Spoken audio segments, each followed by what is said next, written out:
What's going on, guys? It's Alex here. So first thing I want to say is I want to thank everybody who's watching and everybody who's subscribed to my YouTube channel. I really appreciate all the support, all the comments. I really appreciate it. I really love interacting with everybody.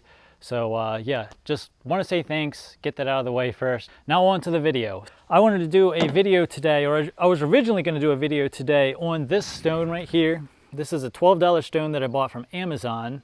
And I was going to do the old unboxing and dulling of the knife and resharpening on the stone, and we're still going to do that. I'm still going to demonstrate the $12 stone, but what I want to focus more on in this video is I get asked a lot about, you know, a beginning sharpener system, or what are some good sharpening stones for someone who's just getting into the hobby. So I want to go over a couple of questions that you should probably ask yourself as you're looking at buying stones. That way you don't end up wasting a ton of money on stuff that you either don't need, or you end up buying stuff that you don't need and you should have spent more money on the more expensive stones. Oh, that's kind of neat. They give you a bottle opener. Nice little rubberized base. All right, guys, you know, if I don't show this part on camera, nobody believes that the knife was actually dull in the first place, so it's got to be done.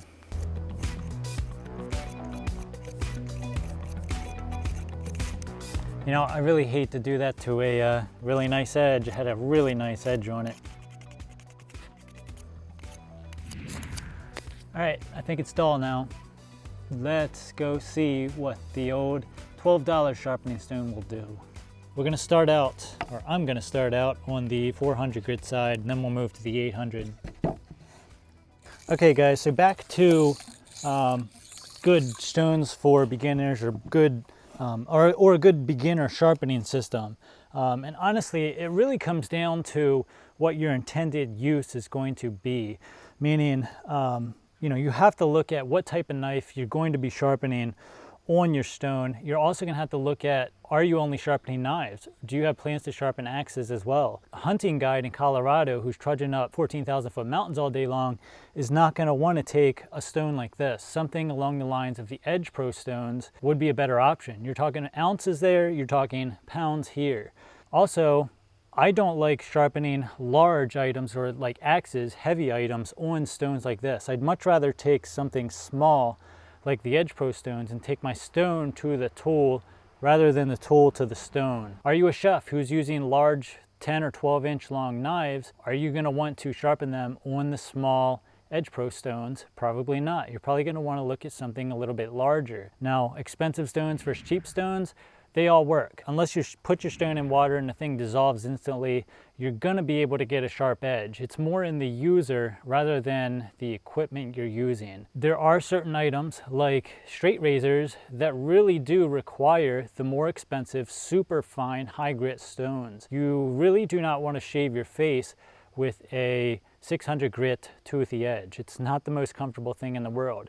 You can get a 600 grit toothy edge that will absolutely treetop hair, but that toothy edge gliding along the skin is not that comfortable. So again, look at what you're planning on doing with the stone. I think most people who ask the question about whether or not what stone to get is looking to sharpen just your standard everyday carry pocket knife. Now you also have to look at cost, because some of these extremely high grit, fine grit stones are extremely expensive.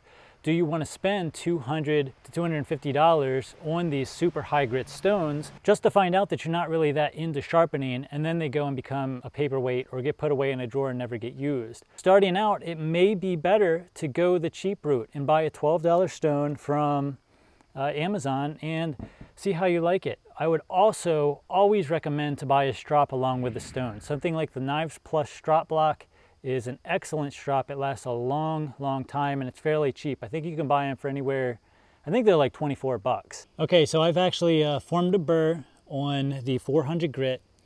You can't see it, but I can feel the burrs laying over to this side of the blade, all along the edge. So what I'm gonna do is I'm gonna go ahead and switch to the 800 grit side, and we will refine this edge a little bit, and then we'll strop it and see how it looks. We'll switch over to the 800. Now, just based off of feel, I don't know if this is truly an 800 grit stone. It's probably a little bit coarser than 800 grit. At least compared to my other stones, I'd say it may be in the range of 600 grit, and I think the gritty side is probably closer to 220 grit.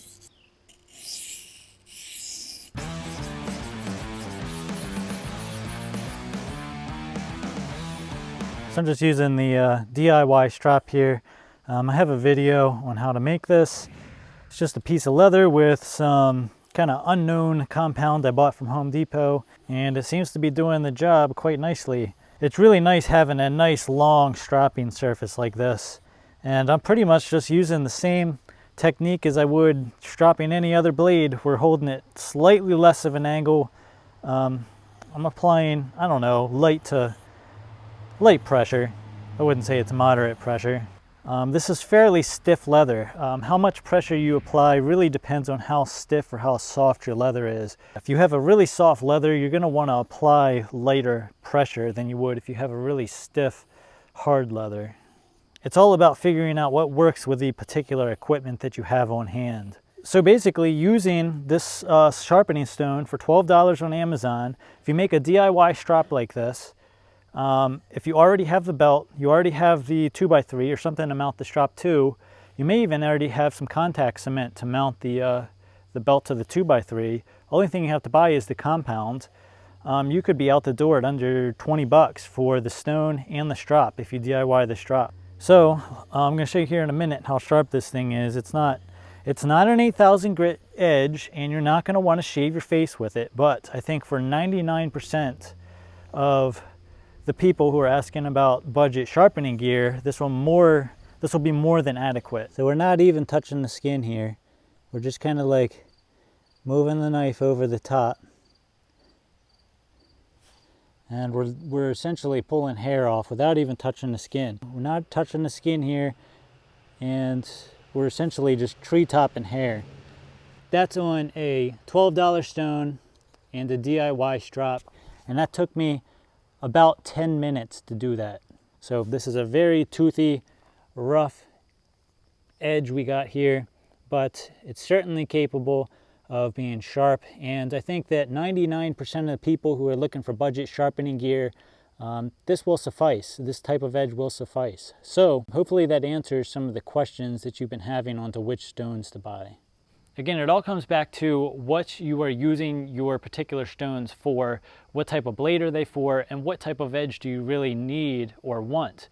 If you want that mirror polish, you're going to spend the money to get the stones to get that mirror polish. Again, it doesn't really matter the exact stones that you buy. It really all comes down to how well you can use them. So hopefully this video was helpful. Let me know what your thoughts are in the comments. Again, these are just my opinions, my experiences. Your opinions and experiences may differ. Different opinions is what makes the world go round. So let me know what your thoughts are. Don't forget to like the video. Don't forget to subscribe. Thank you for watching, and thank you for subscribing. See you next time.